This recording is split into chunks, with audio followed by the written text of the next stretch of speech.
Sáquennos de aquí. Entrevista a María Simma. Nicky Elch. Editorial. Gratis lo recibiste, gratis ofrécelo.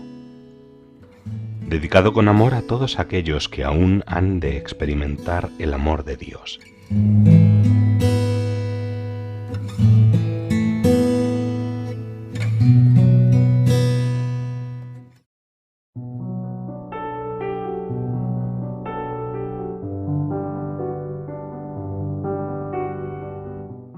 La confesión.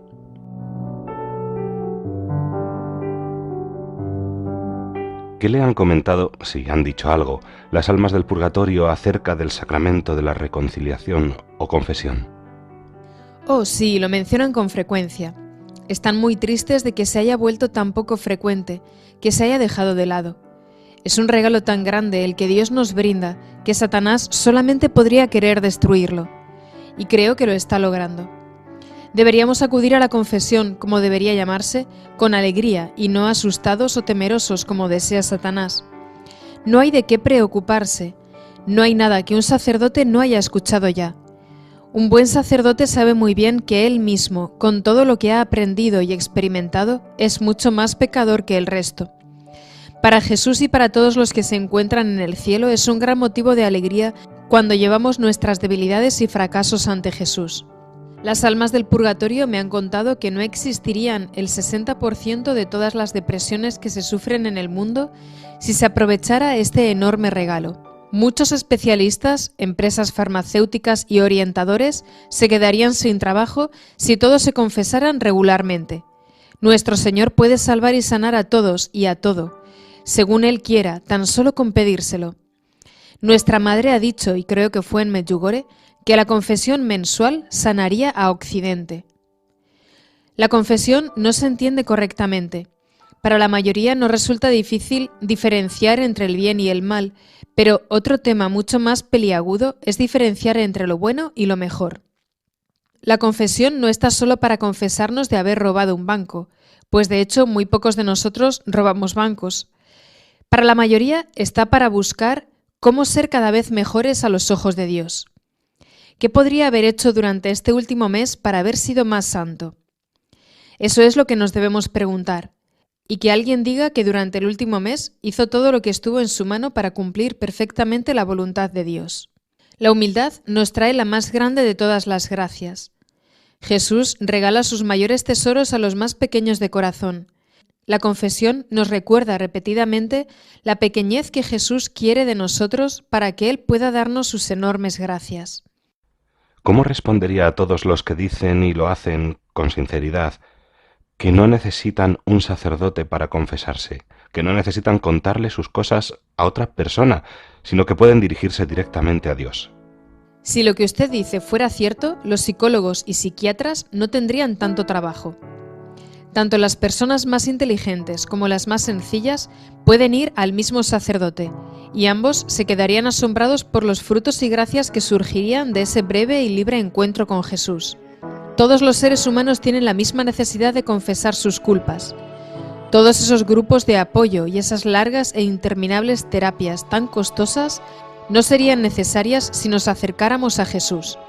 Y sobre todo, las mayores gracias no nos llegan de ahí, de los expertos y los especialistas, sino solamente de Jesús. Nos dejamos engañar demasiado fácilmente. ¿No cree que Él, que para comenzar nos dio la vida, también es capaz de darnos infinitamente más que las soluciones del tipo «¿cómo enfrentarte a...»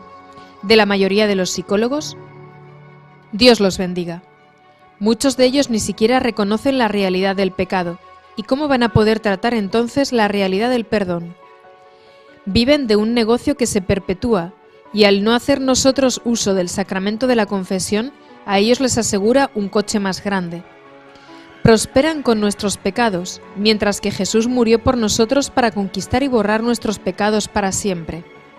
¿Y qué me podría decir ante los que retorcidamente dicen que Jesús nunca nos dijo que teníamos que ir a un confesionario a confesarnos? Es verdad, Les sugiero que acudan a confesarse con un sacerdote en un lugar público, contándole sus pecados claramente. Lo importante es que se digan claramente los pecados. Jesús dijo que nos arrepintiéramos y cuando lo hacemos, Él borra nuestros pecados y solo así Satanás deja de saber de ellos. Ya no puede atraer a esa persona mediante ese pecado o atacarle a causa de la débil e inexistente relación con Dios. Pero quien se encuentra en el confesionario es Jesús, no un sacerdote. ¿Está usted segura? Le cuento un caso que le sorprenderá. Una abuela italiana quiso llevar a su nieto de 8 años al Padre Pío para que hiciera su primera confesión. No sin motivo estaba muy entusiasmada cuando llegó a la parroquia. El niño entró a confesarse y salió radiante de alegría. La abuela sabía qué apariencia tenía el Padre Pío. Era bajo, gordito, casi calvo, de ojos muy oscuros y de unos 65 años. Aún así le preguntó a su nieto: «Dime, ¿cómo era?». El niño respondió con mucha calma y con detalle: «Oh, era alto y fornido, con ojos castaños y pelo largo y castaño.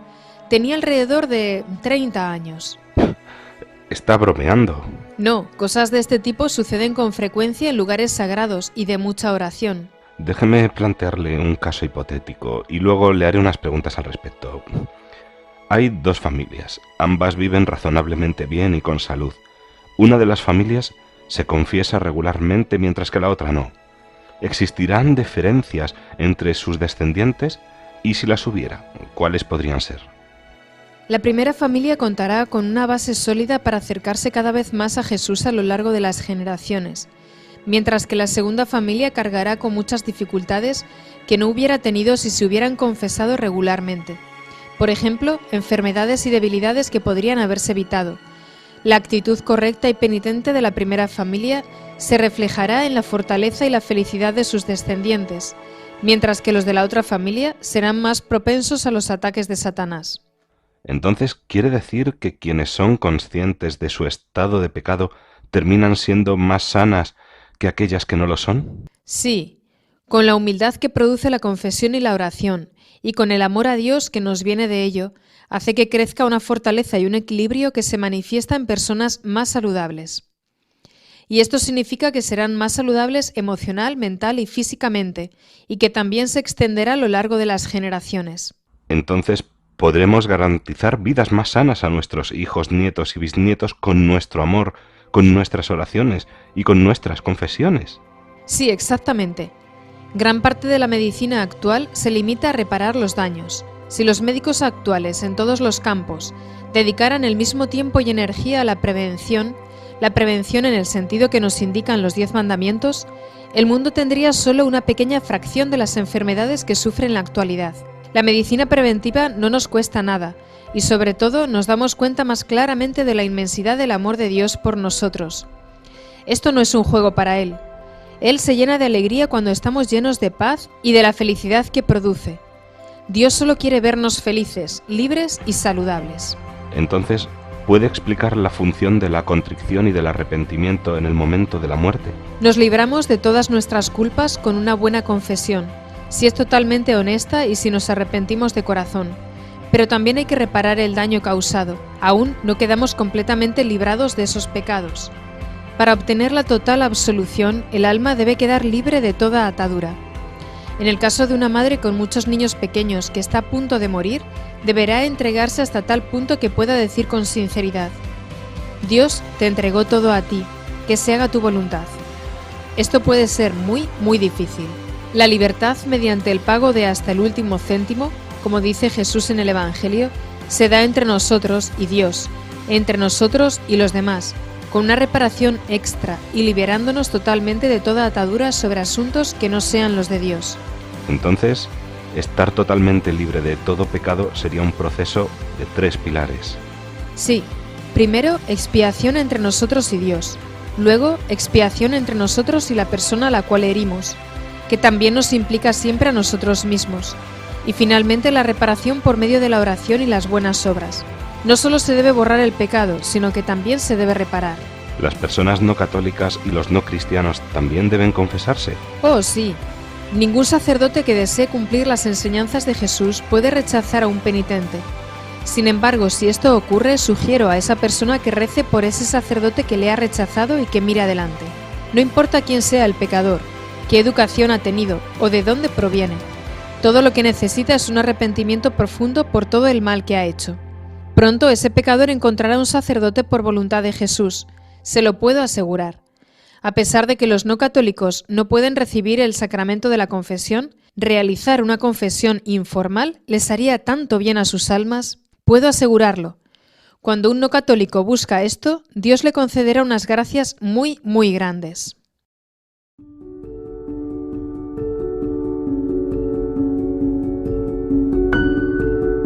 El rosario.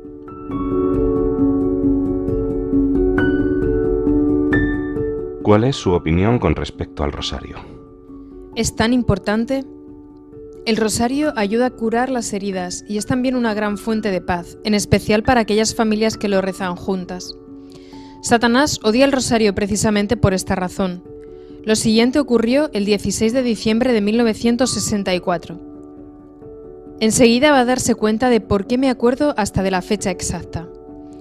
Ese día llegué a casa muy cansada, pero vi que tenía una gran cantidad de cartas. Me propuse revisarlas rápidamente y contestar solo las 2 más urgentes. Elegí 2 y me di cuenta de que lo que se necesitaba en ambos hogares era un rosario en familia, y así desaparecería la angustia que experimentaban. Entonces me senté y saqué la carpeta donde guardo papeles y sobres. La coloqué aquí en el centro de la mesa, la abrí y extraje 2 hojas y 2 sobres. Como acostumbro, comencé a escribir la dirección en los sobres antes de escribir las cartas. Repentinamente escuché un silbido agudo y vi a Satanás parado aquí a mi derecha. Era un hombre moreno y atractivo, de 30 años, que me lanzaba miradas de odio y rabia. Lo ignoré y continué escribiendo las direcciones en los sobres. Luego sentí olor a quemado que me sorprendió. Miré dentro de la carpeta y por la ventana. Nada. Luego pensé: hoy no he encendido nada hasta ahora, debe ser la casa de los vecinos. Pero cuando miré nuevamente hacia la derecha, Satanás había tomado las 2 hojas de papel, las había arrastrado hasta el borde de la mesa y tenía su mano sobre ellas. Había una zona negra completamente quemada sobre la hoja en la que había apoyado su mano, y ese era el olor que yo había sentido. En el nombre de Jesús le ordené que se retirara, y así lo hizo rápidamente. Terminé las 2 cartas, y al principio pensé en tirar las hojas quemadas, pero como solo la cara de arriba de ambas hojas estaba dañada, mientras que la de abajo solo se encontraba levemente oscura, pensé entonces que sería mejor si se las mostraba al párroco. Me agradeció que no las hubiera tirado porque quería que las estudiara un laboratorio de física en Innsbruck. En su opinión, era físicamente imposible que se quemara solo una cara sin quemarse también la otra. Envió las hojas al laboratorio preguntando si allí podían hacer lo mismo. Pasados 3 meses, el laboratorio las devolvió diciendo que era imposible y que estaba equivocado, que la segunda hoja no podía haber estado debajo de la quemada. Pero no, yo no estaba equivocada. El original se perdió cuando se quemó mi casa, pero había hecho una foto de las hojas quemadas. La foto la hice cuando la segunda hoja de papel que estaba debajo ya se había roto. En resumen, así odia Satanás el rosario. ¿Qué le diría a aquellas personas a quienes el rosario les parece aburrido e inútil a causa de las repeticiones? La humildad presupone que hablemos solo de lo que hemos experimentado. Quienes afirman eso es que no han rezado el rosario. La meditación de los misterios, la meditación de la vida de Jesús, nos brinda tanta paz y alegría que Satanás se vuelve loco. María hizo muchas promesas a aquellos que rezan el rosario, y lo hizo por medio de Santo Domingo. Conozco a una mujer que se compró un rosario nuevo, a unos 100 metros de la iglesia a la que se dirigía a rezar con un grupo numeroso de peregrinos. Cuando se arrodilló en el banco, lo buscó en su bolso y se encontró que solo quedaba un puñado de cuentas sueltas y muchos pedacitos de alambre. El diablo lo había soltado todo para que no rezara el rosario.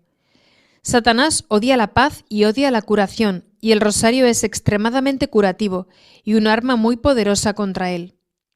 ¿Alguna vez se le ha aparecido algún alma del purgatorio pidiéndole que rezara un rosario con él o ella? Sí, eso sucede. Recuerdo una vez, fue en los años 50, cuando viajaba en tren desde Bludenz. Era uno de esos días en los que había muchos viajeros, así que elegí, como hago habitualmente, el último vagón del tren. Subí y pronto encontré un compartimento en el que viajaba solamente una mujer. Me senté a su lado. Todavía no me había acomodado cuando sacó un rosario de su bolso y dijo: «Bueno, aquí hay alguien que rezará el rosario conmigo». Lo primero que pensé fue: si hace lo mismo con todo el que entra, no me extraña que esté sentada aquí sola. Pero, por supuesto, yo estaba muy feliz de rezar con ella el rosario, y en el tiempo que duró no entró nadie al compartimento. Cuando terminamos, dijo: «Gracias a Dios», y desapareció al instante.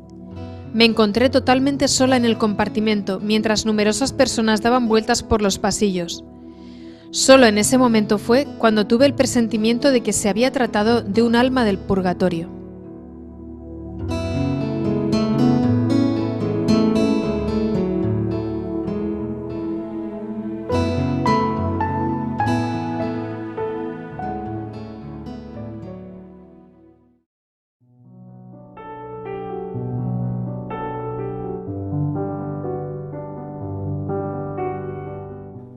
Los sacramentales.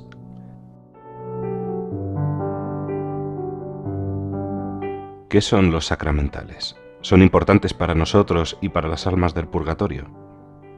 Sí, son muy importantes y deberíamos usarlos siempre que podamos. Las almas aman todos los sacramentales, entre los que se incluyen el agua bendita, el aceite, la sal, las medallas, las velas y otros objetos. Puedo contar una historia magnífica y muy interesante sobre este tema. Sé de una mujer que le prometió a las almas del purgatorio encender una vela bendita por ellas todos los sábados. Un sábado su marido le dijo: «Deja de hacer eso, no tiene sentido. Es ridículo, los muertos están muy contentos. No creo que necesiten que enciendas una vela y no me interesa lo que les hayas prometido». Por supuesto, la mujer se entristeció porque quería cumplir su promesa, aunque no quería desobedecer a su esposo. Entonces pensó: «Muy bien, la pondré en la estufa y allí no la verá».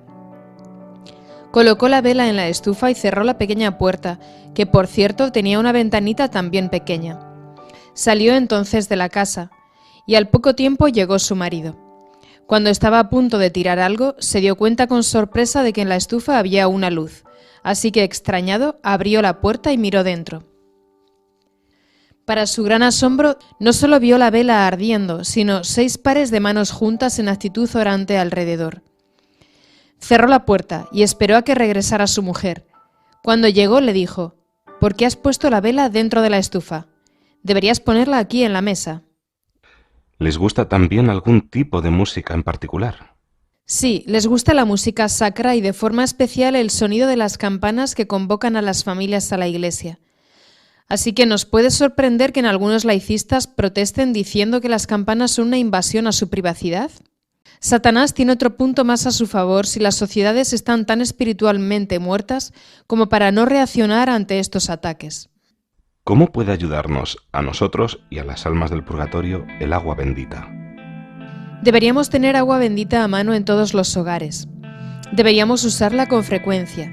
En caso de que algo nos perturbe o si se ha cometido un gran pecado, deberíamos rociar el lugar con agua bendita. Es una protección poderosa contra Satanás. Las almas del purgatorio piden que haya agua bendita en todas las tumbas y se congregan y nos ayudan en cualquier lugar donde se utilice con frecuencia. También para discernir si una actividad es demoníaca o no, el agua bendita contestará rápidamente la pregunta por nosotros. Los demonios escapan de ella y vuelve la paz cuando se utiliza.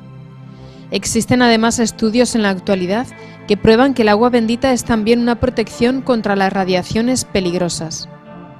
¿De qué otra forma puede algo bendecido por un sacerdote ayudarnos a protegernos en nuestra vida diaria? Los sacerdotes deberían volver a bendecir más y más, bendecir los hogares, las cosechas, los automóviles y todas las empresas. No sería mala idea bendecir toda la sal que se utiliza en invierno para mantener las calles libres de hielo. De esta forma se reduciría notablemente el número de accidentes y sería beneficioso para todos.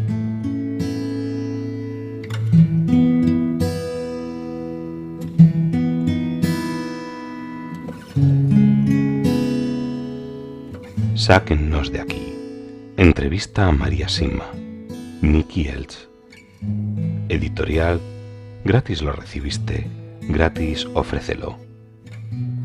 Dedicado con amor a todos aquellos que aún han de experimentar el amor de Dios.